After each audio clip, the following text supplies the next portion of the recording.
আসসালামু আলাইকুম প্রিয় দর্শক, আমাদের চ্যানেলে আপনাদেরকে স্বাগতম। শুরুতেই জানাবো সংবাদ শিরোনাম, এরপর থাকবে বিস্তারিত। সংখ্যানুপাতিক প্রতিনিধিত্ব বা পিআর ইস্যুতে কথা বলেছেন বিএনপির স্থায়ী কমিটির সদস্য ডক্টর আব্দুল মঈন খান। তিনি এই ব্যবস্থাকে গণতান্ত্রিক আলোচনার অংশ হিসেবে দেখলেও একে ঘিরে বিভ্রান্ত তৈরির বিরুদ্ধে হুঁশিয়ারি উচ্চারণ করেন। বিস্তারিত জানাবো প্রতিবেদনে। এদিকে দিনভর নাটকীয়তা, চরম উত্তেজনা ও শেষ মুহূর্তের আলোচনা সবকিছুর পর অবশেষে প্রত্যাহার করা হয়েছে এনবিআরের কমপ্লিট শাটডাউন কর্মসূচি। জানাবো জনগণ যে প্রত্যাশা নিয়ে আন্দোলন করেছিল তা এক বছরেও পূর্ণ হয়নি, মন্তব্য নুরুল হক নূরের। এছাড়াও জুলাই শহীদদের স্মরণে ছাত্রদলের মোমবাতি প্রজ্বলন কেন্দ্রীয় শহীদ মিনারে। সর্বশেষ জুলাই ঘোষণাপত্র সরকার দুইবার সময় নিয়েও প্রতিশ্রুতি রক্ষা করেনি, মন্তব্য করেছেন নাহিদ ইসলাম। শুনছিলেন সংবাদ শিরোনাম, এখন জানাবো বিস্তারিত। সংখ্যানুপাতিক প্রতিনিধিত্ব বা পিআর ইস্যুতে কথা বলেছেন বিএনপির স্থায়ী কমিটির সদস্য ডক্টর আব্দুল মঈন খান। সোমবার রাজধানীতে জাতীয়তাবাদী ওলামা দলের সাধারণ সভায় বক্তব্য দেন বিএনপির স্থানীয় নেতা ডক্টর আব্দুল মঈন খান।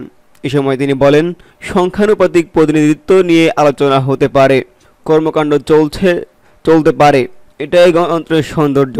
তবে কেউ যদি পিআর ইস্যুকে কেন্দ্র করে দেশের গণতান্ত্রিক আকাঙ্ক্ষার বিরুদ্ধে ষড়যন্ত্র করতে চায় তবে তারা দেশের আদর্শে নয়, নিজেদের স্বার্থেই বিশ্বাস করে। ডক্টর মঈন খান আরও বলেন, আজ যারা বড় বড় কথা বলছে তাদের অনেকেই ভুলে যান এদেশের গণতন্ত্র রক্ষায় সবচেয়ে বেশি ত্যাগ স্বীকার করেছে ছাত্র সমাজ, যার সিংহভাগ ছিল বিএনপির ঘরানার। কিন্তু তারা নিজেকে কখনো বিএনপির স্থায়ী কর্মী হিসেবে নয়, বরং সাধারণ জনগণের প্রতিনিধি হিসেবেই তুলে ধরেছিল। বাংলাদেশে কারো ব্যক্তি মালিকানায় সম্পত্তি নয় বলেছেন মঈন খান। তিনি ইঙ্গিত দিয়ে বলেন, এক বছর আগে ক্ষমতাসীন আওয়ামী লীগ সেটাই ভেবে রাজনৈতিকভাবে বড় মূল্য দিয়েছে। এখন কেউ যদি আবার সেই ভুল ধারণা গ্রহণ করেন তবে তা হবে ভয়ানক। তিনি দেশের বর্তমান রাজনৈতিক প্রেক্ষাপট নিয়ে ক্ষোভ প্রকাশ করে বলেন, আজ এমন এক অবস্থা সৃষ্টি হয়েছে যেন কিছু মানুষ নিজেদের বাংলাদেশের মালিক বলে মনে করছে, অথচ বাস্তবতা ভিন্ন। বিএনপি নেতাকর্মীদের বিরুদ্ধে 1 লাখের বেশি মামলা এবং প্রায় 50 লাখ নেতাকর্মীদের আসামি করার অভিযোগও তোলেন তিনি। মঈন খান প্রশ্ন তোলেন, আজ যারা বড় বড় কথা বলছেন তারা কি কখনো এমন নির্যাতনের শিকার হয়েছেন? সংখ্যানুপাতিক প্রতিনিধিত্ব ও গণতন্ত্র ইস্যুতে ডক্টর মঈন খানের এই বক্তব্য নতুন করে রাজনৈতিক আলোচনার সৃষ্টি করেছে। পিআর ব্যবস্থা দেখে কতটা বাস্তবযোগ্য রূপ হবে কিংবা এর রাজনৈতিক প্রক্রিয়া কেমন হবে সেটি দেখার বিষয়।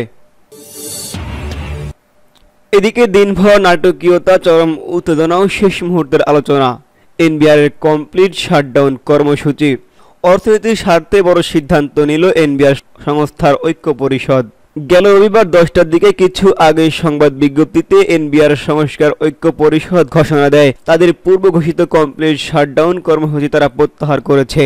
এর আগে দিনভর চলা আলোচনায় অংশ নেন অর্থ উপদেষ্টা সালেউদ্দিন আহমেদ এবং দেশের শীর্ষ ব্যবসায়ী নেতারা।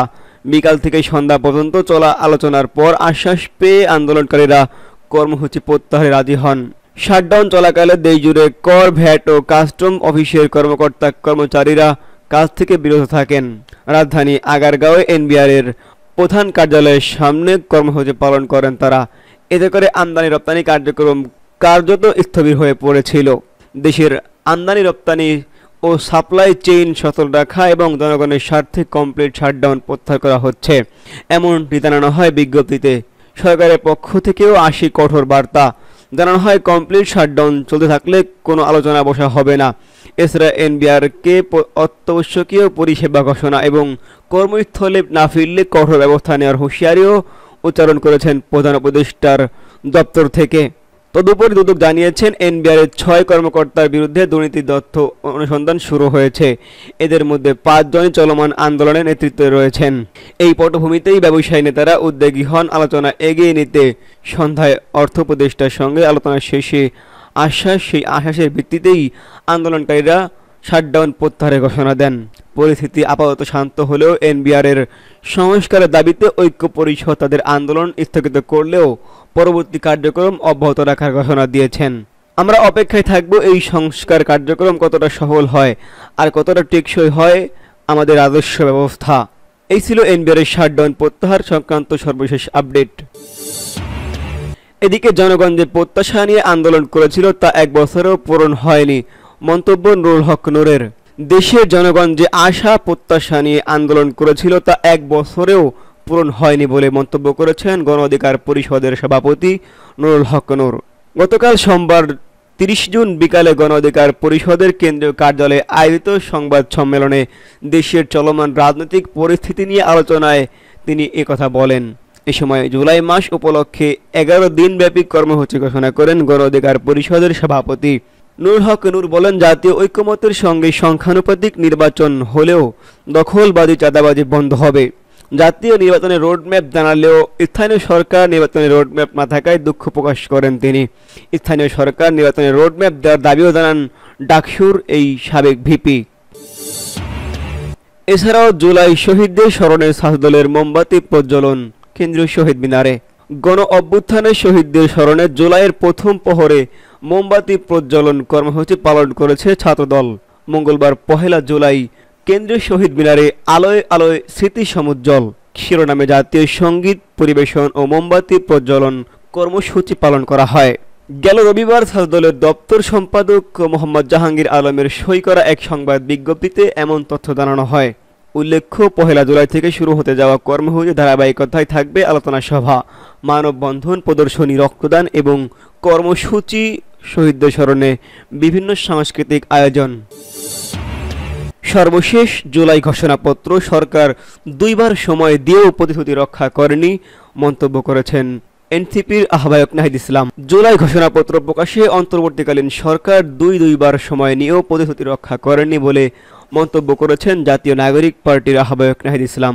সোমবার 30 জুন বিকেলে নিজের ভেরিফাইড ফেসবুক পেজে এক পোস্টে এমন মন্তব্য করে তিনি লেখেন, কেন করেনি, কোথায় বাধা পেল তাও স্পষ্ট করেনি সরকার। ওই পোস্টে নাহিদ ইসলাম লেখেন, জুলাই ঘোষণাপত্র হচ্ছে জুলাই ছাত্র গণ অভ্যুত্থানের ঐতিহাসিক প্রেক্ষাপট। শহীদ, আহত ও নেতৃত্বদের অবদান এবং রাজনৈতিক নিরাপত্তা ও সুরক্ষা এবং জুলাইয়ের আকাঙ্ক্ষার সংজ্ঞায়ন নিশ্চিতে একটি জাতীয় দলিল যা পরবর্তীতে আইনি ও সাংবিধানিক ভিত্তি পাবে। 31 ডিসেম্বর ছাত্র নেতৃত্বে জুলাইয়ের ঘোষণাপত্র দিতে চেয়েছিল, কিন্তু সরকার সব রাজনৈতিক দলের সঙ্গে আলোচনা করে সরকারিভাবে ঘোষণাপত্র দিতে চেয়েছিল। ছাত্র নেতৃত্বেই তাই তাদের উদ্যোগ থেকে সরে এসেছিল। নাহিদ ইসলাম বলেন, আমরা দৃঢ়ভাবে চাই 5 আগস্ট তথা 36 জুলাইয়ের মধ্যে জুলাই ঘোষণাপত্র, জুলাই সনদ রহিত হোক। সব পক্ষ সব ধরনের ছাড় দিয়ে সরকারকে সহযোগিতা করুক।